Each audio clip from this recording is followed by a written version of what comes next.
पूरी दुनिया में पक्षियों की 10,000 से भी ज्यादा प्रजातियां पाई जाती हैं। सभी के वही दो पंजे, दो पंख और एक गर्दन होती है। लेकिन इन्हीं में से एक ऐसा पक्षी है जिसकी एक अलग ही पहचान है, जो आसमान का सीना चीर के हजारों मीटर ऊपर 120 किलोमीटर प्रति घंटे की रफ्तार से उड़ता है, जो खुद के कई गुना अधिक वजन के शिकार को भी अपने पंजों पे दबोचकर उड़ जाता है। और इसलिए उसे पक्षियों का राजा कहा जाता है, जिसे हम बाज के नाम से जानते हैं। और एक बाज इतना ऊंचा मुकाम हासिल करता है अपनी ट्रेनिंग और अपने पुनर्जन्म की वजह से।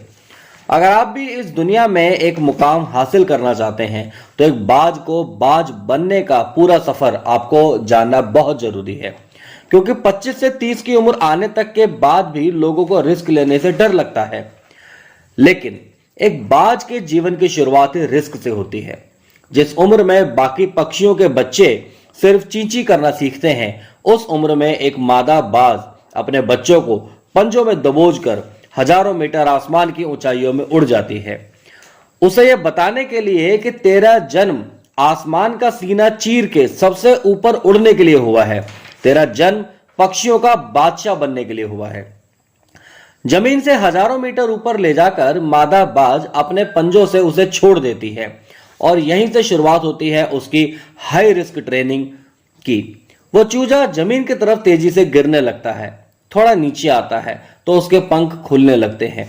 नीचे आते आते वो अपने पंख फड़फड़ाने लगता है, लेकिन वो अभी तक उड़ना नहीं सीखा है। वो जमीन से कुछ ही ऊपर होता है, ऐसा लगता है कि कुछ ही सेकंड में उसका जीवन समाप्त हो जाएगा।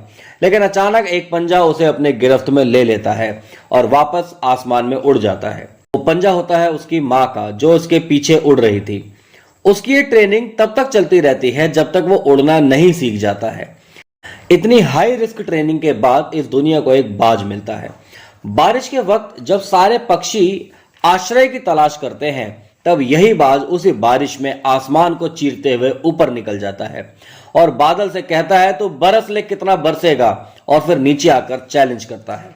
एक बाज की उम्र लगभग 70 साल की होती है। जब वह 40 साल का होता है तब एक परेशानी उसकी जिंदगी में मौत बनकर आती है, जो आपकी परेशानियों की तुलना में बहुत बड़ी होती है। क्योंकि 40 साल की उम्र में बाज की चोंच इतनी मुड़ जाती है कि उसे शिकार निगलने में बहुत परेशानी होती है। उसके पंख भारी हो जाते हैं, छाती से चिपकने लगते हैं, जिससे उड़ना बहुत मुश्किल हो जाता है। उसके पंजे लंबे और लचीले हो जाते हैं, जिससे वो शिकार को भी सही से नहीं पकड़ पाता। अब उस बाज के पास सिर्फ 3 रास्ते होते हैं। पहला, वो अपने शरीर का त्याग कर सकता है। दूसरा, गिद्ध की तरह छोड़े हुए भोजन पे निर्भर हो सकता है। और तीसरा, सबसे कठिन और पीड़ादायक रास्ता, अपने आप को पुनः स्थापित कर फिर से आसमान का सीना चीर कर उड़ने का। और आपको पता है, वो इसी तीसरे रास्ते को चुनता है और अपने पास के सबसे ऊंची चोटी पे पहुंच जाता है। वहां पर वह अपना घोंसला बनाता है और फिर शुरू होता है परेशानियों को जड़ से उखाड़कर आसमान में उड़ने का सफर। वह अपनी चोंच को एक चट्टान पर मार मार कर तोड़ देता है, लहूलुहान हो जाता है और इंतजार करता है नई चोंच के आने का। उसके बाद अपनी नई चोंच से अपने पंजों को काट देता है और फिर इंतजार करता है नए पंजों के उग जाने का।